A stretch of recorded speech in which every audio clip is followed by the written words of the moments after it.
Welcome to all. In this presentation, we will discuss various types of heads and efficiencies involved in a hydroelectric power plant. Head क्या होता है सबसे पहले समझिए। मान लीजिए ये डैम है आपका। ये डैम में यहाँ पे पानी भरा हुआ है इस तरह से। जो पानी का जो हाइट रहती है ग्राउंड से लेकर उसको क्या बोलते हैं अपन लोग? हेड।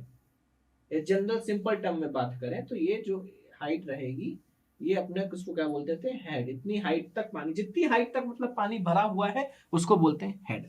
सिंपल सी बात, सिंपल टर्म्स में समझा जाए तो ठीक है। अब जो power plant, hydel power plant रहता है, इसमें दो तरीके के हेड रहते हैं। पहला ग्रॉस हेड, दूसरा नेट हेड। ग्रॉस हेड मतलब देखिए, सबसे पहले डैम में एक लेवल तक पानी भरा है। मान लीजिए यहां तक पानी भरा है, यहां तक पानी भरा है, इसको बोलते हैं जो टॉप लेवल, जिस लेवल तक पानी भरा रहता है उसको बोलते हैं हेड रेस या level of water. Top level of the water, जिस लेवल तक पानी भरा रहता है डैम में उसको बोलते हैं हेड रेस, जो कि आपको इस डायग्राम में दिखाई दे रहा है। उसके बाद क्या हो रहा है कि जैसा कि आप पेन स्टॉक कनेक्ट करके ले जा रहे हैं टरबाइन तक, टरबाइन में पानी स्ट्राइक करने के बाद गिर जा रहा है नीचे, और उसको बोल रहे हैं टेल रेस। टेल रेस का जो टॉप सरफेस रहता है, वो जो हाइट रहती है, उसको क्या बोलते हैं? Tail race. ठीक है। तो हेड रेस और टेल रेस की हाइट का जो डिफरेंस रहता है उसको क्या बोलते हैं? Gross head. रिप्रेजेंट किससे करते हैं? H G. हेड रेस और टेल रेस की हाइट का जो डिफरेंस रहेगा, मतलब ये वाला डिफरेंस जो है अपना यहां से लेकर, इसको क्या बोलेंगे आप लोग? Gross head. इस डायग्राम में आपको क्लियरली शो हो रहा होगा। हेड रेस और टेल रेस के बीच का डिफरेंस एच जी से डिनोट करते हैं। ठीक है। अब ये तो हो गया, इतना हेड अपने पास है, लेकिन एक्चुअली में कितना हेड काम आ रहा है टरबाइन घुमाने में, उसको बोलते हैं नेट हेड। मतलब जब टरबाइन पेन स्टॉक से होते हुए, पानी जो है पेन स्टॉक से होते हुए टरबाइन पे जाता है, तो पानी क्या हो रहा है? पाइप में फ्लो कर रहा है। और आपने फ्लूइड मैकेनिक्स में पढ़ रखा है कि जब पानी पाइप में फ्लो करता है, due to the friction between the walls and water surface and due to the viscosity, पानी का कुछ हेड लॉस हो जाता है, जिसे आप लोग डिनोट करते हो किससे?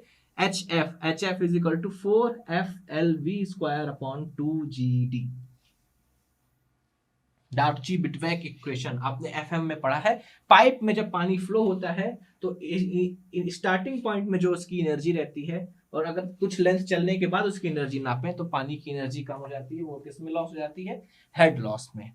तो जब पाइप में एनर्जी लॉस होती है तो पेनस्टॉक क्या है? It is a large pipe of huge diameter, बड़ी डायमीटर का एक लार्ज पाइप है। अब पानी पेनस्टॉक में जब फ्लो करेगा तो उसके भी क्या होगा? हेड लॉस हो जाएगा। तो मतलब अपने पास वास्तविक में अवेलेबल तो एच जी था, लेकिन इसमें क्या हो गया? माइनस हो गया एच एफ, क्योंकि एच एफ तो लॉस हो गया ना टरबाइन तक पहुंचते पहुंचते। टरबाइन में कितना मिला अपने को? एच जी तो नहीं मिला, एच जी तो डैम में था, लेकिन टरबाइन पहुंचते पहुंचते तक कुछ हेड का क्या हो गया? लॉस हो गया। तो वो हेड जो लॉस हो गया वो अपने रोटेशन में काम नहीं आ रहा, उसको बोलते हैं हेड लॉस। और उसके बाद टरबाइन जो है वो टेल रेस से कुछ ऊपर इंस्टॉल्ड रहती है, तो ये एच क्या हो गया? Height of turbine above the tail race. तो अपने को जो नेट हेड मिला, कितना मिला? एच, उससे डिनोट करेंगे। नेट हेड अपने को मिला कितना? एच, जो कि एक्चुअली में काहे का काम कर रहा है? टरबाइन को घुमाने का काम कर रहा है। आई होप क्लियर हुआ होगा आपको gross head and net head. H F क्या है? Head loss. और एच क्या है? Height above which turbine is installed above the tail race। ठीक है। तो ये हेड हो गए। तो आपको जब भी अपने इक्वेशन में, अपने क्वेश्चंस में सॉल्व करना है, आपको ग्रॉस हेड नहीं, आपको नेट हेड लेके चलना है, क्योंकि यही आपका फाइनली काहे में इस्तेमाल हो रहा है? एनर्जी कन्वर्जन प्रोसेस में इस्तेमाल हो रहा है। अब बहुत सारी इफिशियंसीज रहती हैं, एक एक करके समझते हैं। पहली, nozzle efficiency. Nozzle efficiency, nozzle क्या कर रही है? जितना हेड अपने को मिल रहा है उसको किस में कन्वर्ट कर दे रही है? वेलोसिटी में कन्वर्ट कर दे रही है। अपन लोग इंपल्स टरबाइन की बात करें तो इफिशियंसी क्या होती है? Output upon input. तो आउटपुट कितना मिला अपने को? कितनी वेलोसिटी काइनेटिक एनर्जी में कन्वर्ट करी? वी स्क्वायर अपॉन 2, इतनी काइनेटिक एनर्जी अपने को मिली, वी स्क्वायर अपॉन 2g। यदि हेड फॉर्म में लिखें, हेड फॉर्म में होता है p upon rho G plus V square upon 2g plus z is equal to constant Bernoulli होती है। ये कौन सी फॉर्म है? हेड फॉर्म है। तो हेड फॉर्म में लिखें, यदि काइनेटिक एनर्जी को अपन ने हेड फॉर्म में कन्वर्ट किया तो इतना आउटपुट मिला, v1 स्क्वायर की वेलोसिटी अपने को मिली टरबाइन के इनलेट में। और इनपुट क्या लिया उसने? h, नेट हेड ही तो लिया इनपुट। नोजल ने क्या किया, इतना हेड मिला उसको, उसको किस में कन्वर्ट कर दिया? इतनी वेलोसिटी में कन्वर्ट कर दिया, और ये वेलोसिटी का हेड फॉर्म है। तो आउटपुट अपॉन इनपुट अपने ये क्या हो गई? Nozzle efficiency, that is an v1 square upon 2gh। अगर नोजल एफिशिएंसी को हम 100% मान लें तो ये क्या हो जाएगा? 1 is equal to v square upon 2gh। v1 को v से मान लेते हैं अपन लोग, तो v इज इक्वल टू कितना हो जाएगा? Root of 2gh। ये वेलोसिटी अपने को at the inlet of turbine, अपने को ये वेलोसिटी अचीव हुई नोजल से। ये क्या है? Inlet velocity. ठीक है, this is the velocity of water exiting from nozzle, और actual velocity of water leaving the nozzle. ये वेलोसिटी लीव कर रही है नोजल से, और टरबाइन के इनलेट में यही वेलोसिटी है। अब वेलोसिटी कोफिशिएंट अपने को पता है, एक होता है, अपन ने फ्लूइड मैकेनिक्स में पढ़ रखा है, actual velocity upon theoretical velocity या आइडियल वेलोसिटी।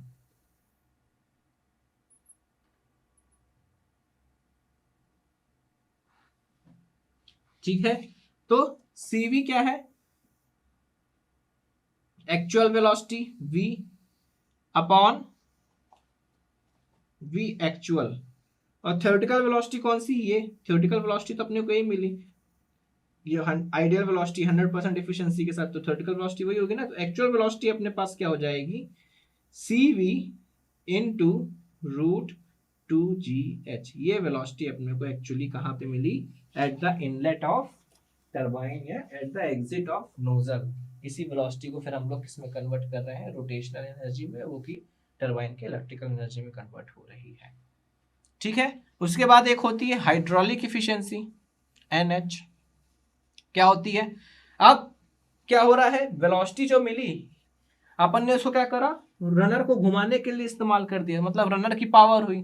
तो ये क्या होगी? Runner power upon hydraulic power. जो अपने को हाइड्रोलिक पावर मिली यहां से लेकर यहां तक, तो वो अपनी क्या हो गई? जितनी रनर पावर मिली अपॉन टोटल कितनी हाइड्रोलिक पावर अपन ने सप्लाई करी। फिर एक होती है मैकेनिकल इफिशियंसी। अब रनर से कौन क्या कनेक्टेड है? जनरेटर शाफ्ट के थ्रू। तो अब ऐसा तो नहीं जितना जनरेटर रनर घूम रहा है उतना शाफ्ट के थ्रू पूरा पावर ट्रांसमिट हो जाए, तो शाफ्ट में कुछ और पावर पहुंच रही होगी, और रनर ने कुछ और डेवलप करी, तो shaft power upon runner power क्या हो गया आपका? Mechanical efficiency. फिर एक और एफिशिएंसी आती है वॉल्यूमेट्रिक एफिशिएंसी। वॉल्यूमेट्रिक एफिशिएंसी क्या है? अब देखो, जितना पानी नोजल से निकल रहा है, क्या पूरा का पूरा पानी ब्लेड पे स्ट्राइक कर रहा है? ऐसा हो सकता है क्या? नहीं, कुछ कुछ तो दाएं बाएं गिरेगा। तो नोजल एफिशिएंसी क्या है?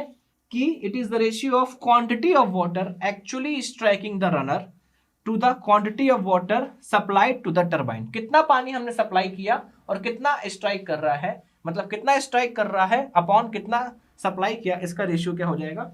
Volumetric efficiency. और एक होती है अपनी overall efficiency.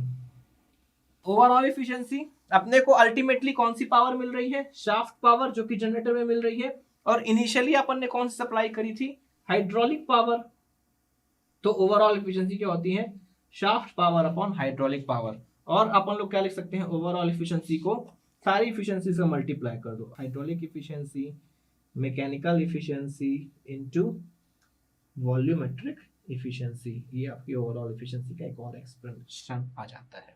I hope various types of heads कितने अवेलेबल रहते हैं आपको पावर प्लांट में पता चल गया, और एफिशिएंसीज कौन कौन से इन्वॉल्व रहती है आपने ये जान लिया। Thanks for paying your attention.